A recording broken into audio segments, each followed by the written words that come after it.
So Pokemon's 30th anniversary is well underway, and we're starting to see cards pop up that have got a little 30 on them. Now, I'm old enough to remember what happened to a lot of these products when they said 20 on them and I was buying them. What happened when the 25th came around to the price points of these products? I'm making this video because I feel like we are in the last sort of couple of months to buy these cards from the 25th before we get to the 30th, and then the prices start to go up and up and up. Obviously, the trend might not follow, but what tends to happen is when we get a new anniversary set, such as the 30th, the previous anniversary set rises in price. Let's have a look at some of those cards, and ones you should probably get your hands on. Now, I feel it's important to give you some examples of this rise over time because it's kind of hard to find the data. I remember seeing the prices rocket, but this Pikachu EX is a good example. This is a PSA 9 in 2016. Relatively new, sells for $10.49. This is obviously before the boom, but that's not really that relevant anymore. This is the first 10 sold, and it was in May 2017 for just $100, so not mad. But then you look at the 25th anniversary. There was only 9 sold, and they were $275 around this time.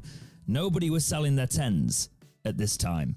Just the 9s had risen that much. If you take that card into modern times and what it sells for in a 10 now, $5,954.13 in June of 2025.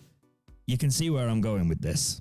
Possibly an even better example of this is this Radiant Collection Full Art Pikachu. Yes, selling in 2016 around the 25th anniversary in a 10 for $28. It didn't move much in 2 years. By 2018, that 10 was still selling for $32. Bang! Hits the 25th anniversary and it's a $250 card. And let's not even talk about how expensive it is now. There it is. 1.7k. Now there was the Mythical Collection. We're getting some things like this year. You're seeing it with a lot of the collections coming out. This is what they sell for now, around 300 quid. But back then they retailed for, I think it was 15 I was buying the set for. I bought every single one for £15 each from the shops, as you could back then. Within a year it had only gone to about 80 quid, which was actually a lot of money for Pokemon back then. And by the 25th, they'd gone to about 150. I remember looking at them at the time, and we're looking at 300 plus now. They're a riser, they're sealed. This Mew, this promo Mew was $32 in a 10. Not to mention how annoying they were sometimes because they were damaged out of the box to get in a 10. It was 10. And then by the 25th, you can see here it was $3.80. It rockets. The 25th is when we start to see the modern boom coming into Pokemon, and it's only risen since then. And you know, Mews, they go crazy.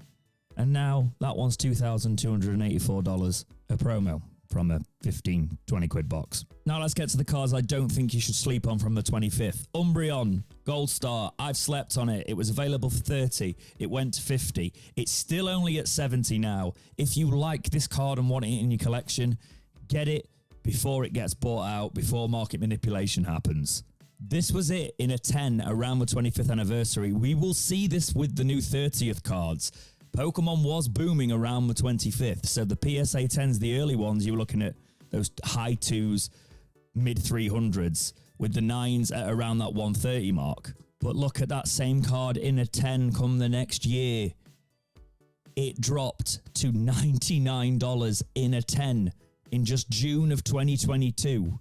It was readily available, and people thought the hype wasn't there, so it got mass offloaded. As of late 2025, that card in a 10 is back at the 490 plus mark. So if you want that card and it's still 70 quid raw or $100 or whatever it is in your currency, go and get it. Get it in your collection. With the investor hype, cards like Surfing Pikachu, these were 50p cards. You can get raw copies from anywhere to 3 to 6 quid at the minute. If you want these in your collection, get them, because again, they might not rocket immediately, but I could see them doing some numbers if we don't get like unique Pikachus like this. This could be the only time we get them for a long time. You can get the Classic Collection set of Reshiram and Zekrom for anywhere from 30 to 35 quid. Get them if you like them. I have a theory about these as well. We're coming into the era where 21, 22-year-olds grew up and black and white was their game. Once they start getting mid-20s money, we could see the hobby develop again. So if you like your black and white cards, just keep an eye on them. Do I even need to say anything about a Mew EX for about 15 quid? You had to pack this card. It wasn't a promo, and it's that cheap still. If we're looking at the history of that promo from Generations, this is one that should be in your collection. And this is a hyper rare gold shining Mew in an Ace 10 there for like 95 quid. It doesn't make sense to not have these if you like the card. I packed this one. I don't even have to think about it. But if you want it in your collection, I can see that within the next couple of years or the next few months with the pop-off doubling, at least. You can go and buy the Charizard if you want. There's always going to be some YouTuber that wants to pull it, and it's going to be mad. Maybe it'll be me. But, yeah, it's a Charizard. These are still cheap. On auction sites, they don't go cheap, but eBay, you can still pick them up cheap for under a tenner. These promos came with a box. You'd have to buy the boxes, which are more expensive than these promos now. So if you just want the cards, get them. Or even better, because they're still available for about 90, and the Charizard one is around 100, with celebration packs inside, and the promo and the jumbo. If you've got the means to do it, get these. I'm a seal collector. I've got a couple of these. And they're nice display pieces, and they're still affordable for now. My seal recommendation, we've probably lost the part of this being great value. But if you haven't got any celebrations and you like Pikachu, you probably want to get this one. I can see the seal price on this one skyrocketing. Maybe not immediately, but I remember they were a pain to get hold of at the time. Nowhere near what it's like now. But yeah, I'd look into this one if you haven't got one. The UPCs are sitting for about $1,000, so unless you're a proper investor bro, I wouldn't touch it. I'd potentially suggest an ETB though, given that 151 ETBs are about 400, 500 quid. 250 for this doesn't seem too bad.